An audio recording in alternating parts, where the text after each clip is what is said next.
Ready হয়েছিলাম, ঠান্ডা লাগছে এসিটা।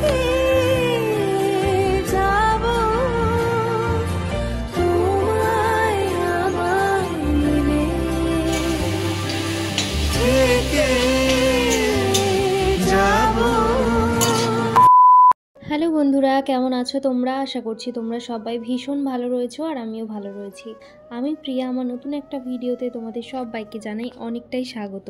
এখন বাজছে সকাল প্রায় 9টা আর আমি দেখো রান্না করব, তো সেই জন্য মশলাটাকে পেস্ট করছিলাম। সিলে আমি যেহেতু মশলা বাটতে একদমই পারি না, তো সেই জন্য মা বলল যে তুই ছেড়ে দে, আমি বেটে দিচ্ছি। তো সেই জন্য দেখো মা মশলাটা বেটে দিল আর এদিকে আমি গ্যাসে করছি এখন শাক ভাজা। শাকটা সিদ্ধ হয়ে গিয়েছে, এবার আমি ভালো করে তেল দিয়ে ভালো করে শাকটাকে রসুন দিয়ে আর ভাজবো। আর এই শাক ভাজা খেতে কে কে পছন্দ করো অবশ্যই জানিও। আমি বিয়ের আগে একদম শাকসবজি খেতাম না, আমার ভালোই লাগতো না, কিন্তু বিয়ের পর দেখো সব কিছুই এখন খাই, সব কিছুই চলে আর কি। তাহলে কিছু কিছু জিনিস যেগুলো একবারেই অপছন্দ সেগুলোকে আর পছন্দ করে উঠতে পারিনি। ভবিষ্যতে হয় যদি তোমাদেরকে জানাবো। তো যাই হোক, গ্যাসে শাক ভাজাটা করে নিচ্ছি। মাকে বললাম, মা নিজেই বললো যে আজকে তাহলে গ্যাসে শাক ভাজাটা করে নে, আর বাকি যেই তরকারিগুলো আছে ওইগুলো সব উনুনে হোক। আর তোমাদের দাদা ভাইয়ের সঙ্গে সকাল থেকে একটুও কথা হয়নি, তো সেই জন্য একটু মনটাও খারাপ লাগছে, মানে কোনো কাজে এনার্জি নেই আমার।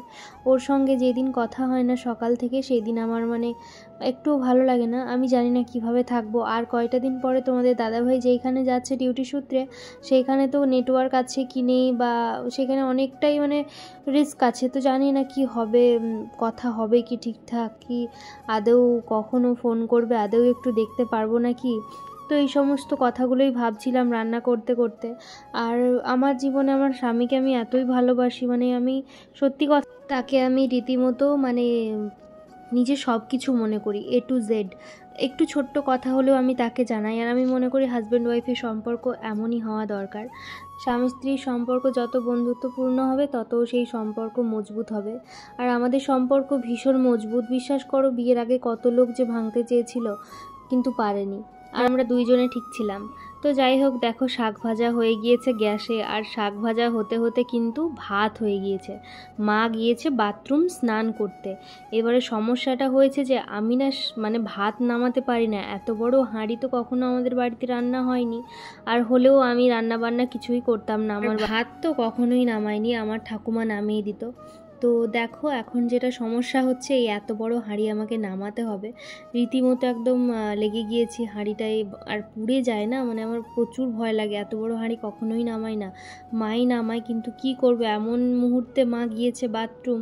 এবার এখন না মা আসতে পারবে আর না ভাতটা নামাতে পারবে। তো সেই জন্য অনেক চেষ্টা করে অনেক কষ্ট করে নামালাম ভাতের হাঁড়িটা। আর তারপরে দেখো কড়া বসিয়ে দিয়েছি তরকারি হবে বলে। আর গ্যাসে যেহেতু শাক ভাজাটা হয়ে গিয়েছে, তো সেই জন্য অনেকটাই আমার হেল্প হয়েছে। তো এবার বাকি যাবতীয় জিনিসপত্রগুলো রান্না করব, সেগুলো তোমাদের সঙ্গে আমি শেয়ার করব। মাছের ঝাল বানাবো, আলু করলা ভাজবো আর কি পেঁয়াজ দিয়ে।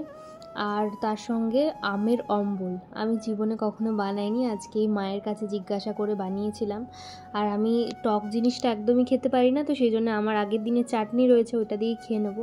আর আমি এত আমের চাটনি বলো, পাকা আম বলো, এত আম পছন্দ করি না খেতে। যখন আমি ছোট ছিলাম আমার চারিদিকে ফোড়া হতো, কেন জানো, এই আম খাওয়ার জন্য। আর আমার দাদুও তত আম নিয়ে আসতো। এখনও তাই, আমি আমার বাপের বাড়িতে গেলে আমার দাদু এটা সেটা হ্যানা ত্যানা নিয়েই আসে।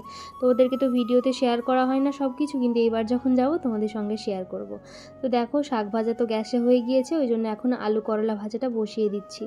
তো এই যে প্রথমেই কড়াই আর কি গোটা লঙ্কা দিয়েছি। আর এখানে যেহেতু কেউ জিরে অতটা খায় না, তো সেই জন্য জিরে দিইনি। আর সঙ্গে দিয়েছি পেঁয়াজগুলোকে একদম লাল লাল করে ভেজে নিয়ে, আর আলু করলাগুলোকে একদম মুচমুচে ভাবে আর কি ভাজবো। একদম শক্ত শক্ত মুচমুচে হয়ে গেলে না সেই জিনিসটা খেতেও ভালো লাগে। আর আমার শ্বশুরবাড়ির সবাই ভীষণ পছন্দ করে, আমিও পছন্দ করি।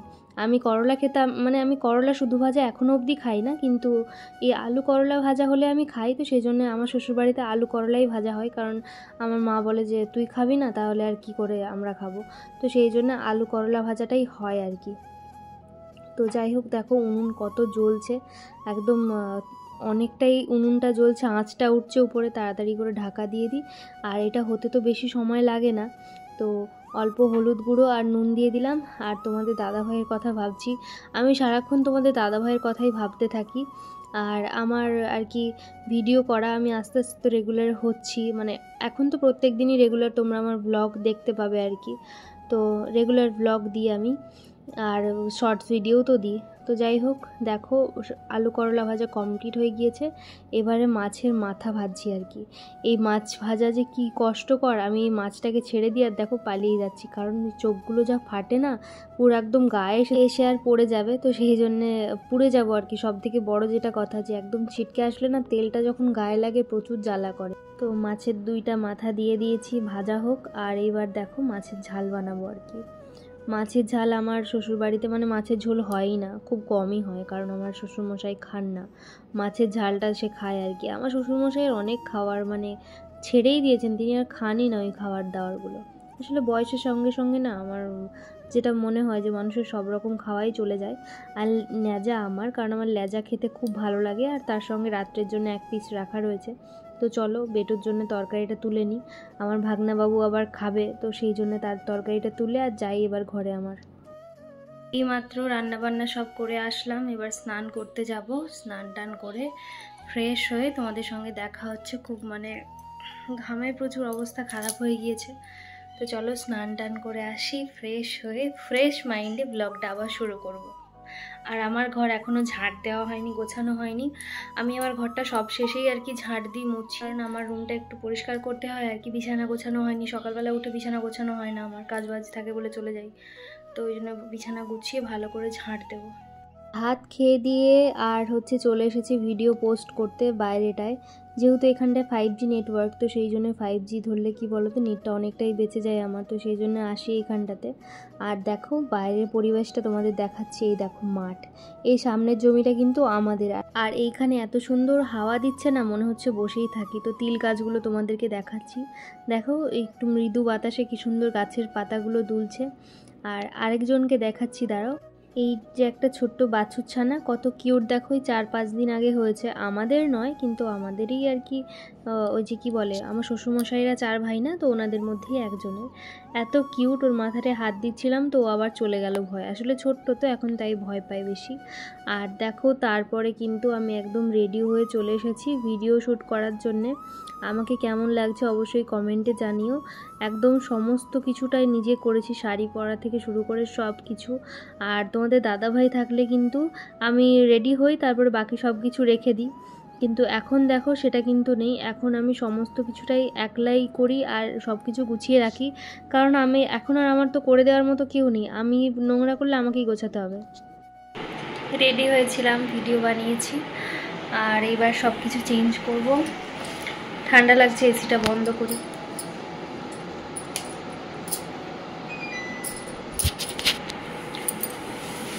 বাইরে ভীষণ পরিমাণ ঠান্ডা লাগছে, আর আমি ভিডিও শ্যুট করব বলে এসিটা চালিয়েছিলাম। এখন বাবা আসলে আবার রান্নাবান্না করতে হবে, রান্নাবান্না বলতে কি দুপুরে রান্না আছে, তো বাবাকে খেতে দিতে হবে। তো এখন কটা বাজছে দাঁড়াও দেখাচ্ছি, এখন প্রায় বাজছে 9টা বাজতে যাচ্ছে। আমি এবার এগুলো আর কি চেঞ্জ করব, এগুলো গুছিয়ে রাখবো আবার, কারণ ভিডিও বানানোর সময় ভিডিও বানিয়ে নিলাম, তারপরে গোছাতে হবে। আর আমার এই লুকটা অবশ্যই কমেন্টে জানিও তোমাদের কেমন লেগেছে। এত সুন্দর করে পরিপাটি করে রেডি হয়েছি, আর বরকে না দেখালে হয়। আর আমাদের মধ্যে কিন্তু একটু ঝগড়া হয়েছিল, তো সেই জন্যে আর কি দুইজনের কথাবার্তা শুনেই বুঝতে পারছো তোমরা, যে মানে আমার মুখের এক্সপ্রেশন দেখলেই তোমরা বুঝতে পারবে যে আমি হাসতেও চাইছি কিন্তু আবার হাসতেও পারছি না। তো দেখো আমার ফেসের এক্সপ্রেশন, আমার বর যখন বলছে দারুণ লাগছে দেখতে। আর আমি প্রথমে ভেবেছিলাম যে না ঝগড়া হয়েছে, একদম ভিডিও কল করব না। তারপর ভাবলাম যে না ভিডিও কলটা করি, দেখাই তাকে, আমাকে মানে তাকে না দেখালেই আমার সব সাজই অসম্পূর্ণ যাকে বলে। আর ও দেখাচ্ছে যে দেখো আমি পড়ছি আর তুমি রেডি হয়ে আমার মাথাটা নষ্ট করছো, এইভাবেই বলছে আমাকে যে তোমাকে ভীষণ সুন্দর লাগছে, একদম কিউট লাগছে। এক একটা এমন কমপ্লিমেন্ট দিচ্ছিল, আমি তো নিজে লজ্জায় পুরো লাল হয়ে যাচ্ছি। তো দেখো তারপরে একদম চেঞ্জ করে নিয়েছি, আর এই যে শাড়িটাকে ভালো করে গুছিয়ে রাখতে হবে, আর রিং লাইটের দিয়ে আর কি ভিডিওটা করি আমি। চলো আলমারিটা খুলে শাড়িটাকে রেখে দিই। আমার তো প্রত্যেক দিনের কাজ এই ভিডিও শ্যুট করা। তো এই ভিডিও শ্যুট করতে গেলে সব জিনিসগুলো কিন্তু আমাকে তুলে রেখে দিতেই হয় সঙ্গে সঙ্গে। আর অনেকটাই খাটনি গো। ভিডিও যারা বলে না যে ভিডিও করা কি এমন বড় কাজ, কিন্তু ভিডিও করার মতো যদি তুমি করো না, প্রচুর খাটনি আর প্রচুর খরচাও রয়েছে। তো যাই হোক, তারপরে মেকআপটা তুলে নিলাম অল্প ভ্যাসলিন দিয়ে। তোমরা যারা মেয়েদের ক্ষেত্রেই বলছি আর কি, তোমরা যারা মেকআপ রিমুভার কিনো তাদের বলছি যে একটা ভ্যাসলিনের কৌটো কিনে নেবে, ওতে ভালো করে মেকআপটা উঠেও যাবে। আর একটা শুকনো কাপড়ে প্রথমে মুছে নিয়ে মুখটাকে ক্লিন করে নেবে, তারপর আর কি ময়শ্চারাইজার মেখে নেবে, ব্যাস। তো চলো বন্ধুরা, আজকের মতো টাটা। তোমাদের সঙ্গে দেখা হবে আবার কালকে ঠিক দুপুরবেলা নতুন একটি ভিডিওতে। তোমরা সবাই ভালো থেকো, সুস্থ থেকো। আর আজকের আমার ভিডিওটা কেমন লাগলো অবশ্যই কমেন্ট করে জানিও, আর যদি ভালো লাগে অবশ্যই লাইক করে দিও।